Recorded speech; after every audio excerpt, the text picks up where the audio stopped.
Morning.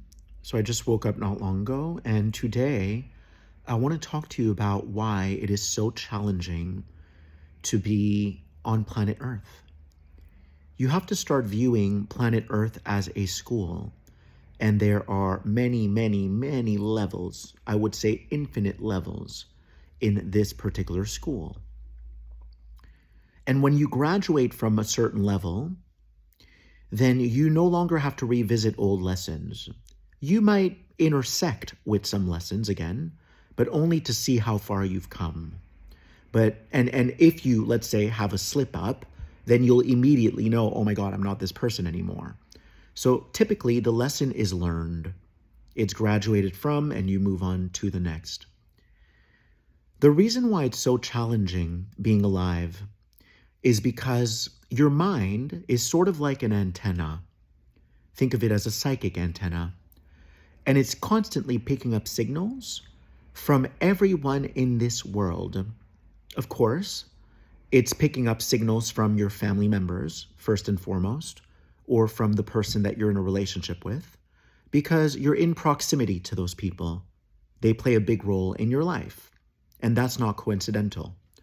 But you also pick up thoughts from people you don't even know.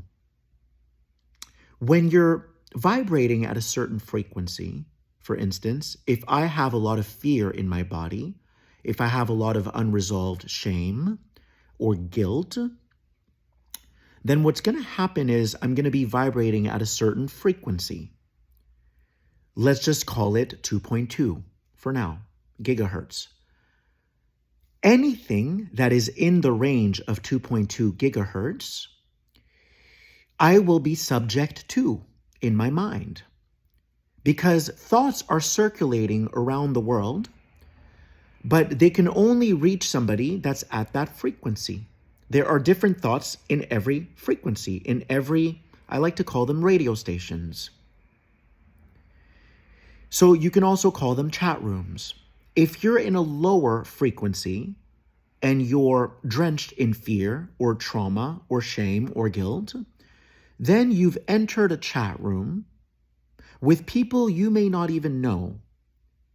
But all the thoughts that have ever existed that are in correspondence to that frequency of fear or blame or shame will bombard you.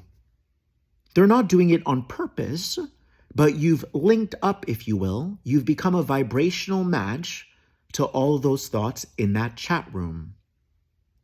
When you eliminate your fear, and there's no more fear in your body, which is a tall order, but you can get there. We can all get there. Then you move into a higher chat room where the people in that chat room that you may or may not know, they're not sending you fearful thoughts. They're not sending you doubtful thoughts. They don't question you. If you say, I want to be an actor, I want to be a singer, in those higher chat rooms, it's all supportive and uplifting and unconditionally loving. In the lower chat rooms, then if you say, I want to be an actor, even if you say it in your head, forget saying it out loud. Even if you say it in your head, immediately, like a lint roller, you're going to pick up all the thoughts that are telling you, no, you'll never make it. Good luck with that. Bah, bah, bah, bah, bah, bah, bah, bah, bah, bah. It's like a chatterbox. Bah, bah, bah, bah, bah. And most people don't even realize that they are not their thoughts.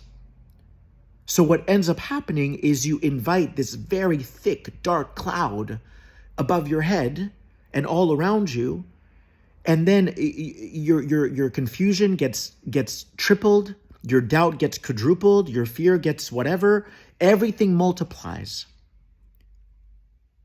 Now, why do we have to attract to ourselves the doubt and the fear? Why do we have to attract people doubting us? So that we can eventually realize I am not my thoughts. I am not my feelings. See, what most of us do is we believe those thoughts to be true. So rather than facing off with them and feeling what they're activating in us, feeling what they're bringing up in us, we look away because we actually believe that that thought is true. I'm going to repeat that. We believe that the thoughts that we receive are true, So we would rather look away. I don't want to look at that. I'm going to turn a blind eye to that. We do that because we actually believe they're true. If we knew in our hearts that they weren't true, that it was just a test that you have to pass, a little pop quiz from the universe, then you would look at the thought, you would allow the thought to spark in you whatever emotion it's going to bring up in you, doubt, confusion, uncertainty, insecurity, and then you would be willing to feel that insecurity. Okay, if someone thinks that they're never beautiful, they always have to get more built or more fit, then they're insecure. So they're always going to compare themselves to other people. That's an insecurity that they hold in their body. So the physical world is going to ignite their insecurity until they resolve that insecurity. That's how it works. Because the world was specifically designed to be like a hall of mirrors where you can't run from yourself because everything's always going to catch up to you. Are you understanding how this works? So basically, if someone is insecure about the way they look because they don't love themselves, they don't think they're ever going to be enough, then many people are going to bring up this feeling of insecurity. If they know that thought isn't true, they're not going to be afraid to feel their insecurity. See, when you feel your feelings, your fears, your uncertainties, your lack of clarity, your insecurities, when you feel all of that, then you begin to transform yourself from the inside out. You begin to upgrade into a higher chat room, into a higher frequency. Now you're no longer subject to these thoughts that told you you weren't enough, that reinforced you're not beautiful enough, or you're never going to make it as an actor or a singer or as an entrepreneur. You're not believing those thoughts anymore. You understand the purpose that they served, which was to ignite in you a trauma or a feeling that you've had your whole life, right? Maybe your mom was always breathing down your neck. And then when you meet people who are affectionate, you're like, ah! That's because your mom traumatized you. She didn't have boundaries. But that new person arriving in your life isn't your mom. So the universe is going to give you a chance to feel that feeling from your past. And when you feel the feeling from your past, knowing that it's no longer true, okay, but you're willing to feel it, then you rewrite your story. You're beginning to understand that every now moment is a new moment. Every now moment is a new moment. It's a chance to start again. It's a chance to make a new choice, which is why I always tell you guys, don't get negatively reactive with people.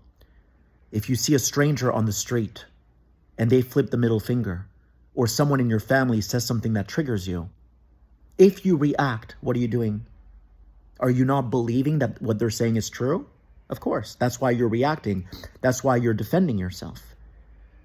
But if it doesn't feel loving, why are you believing it?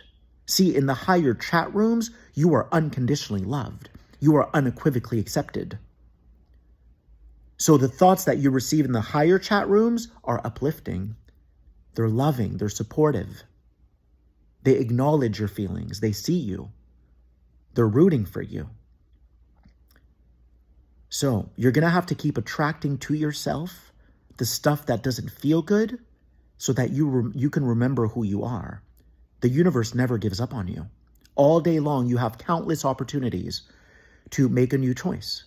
So if someone in your life triggers you, I'm feeling something. I'm going to take a pause. I'm going to breathe.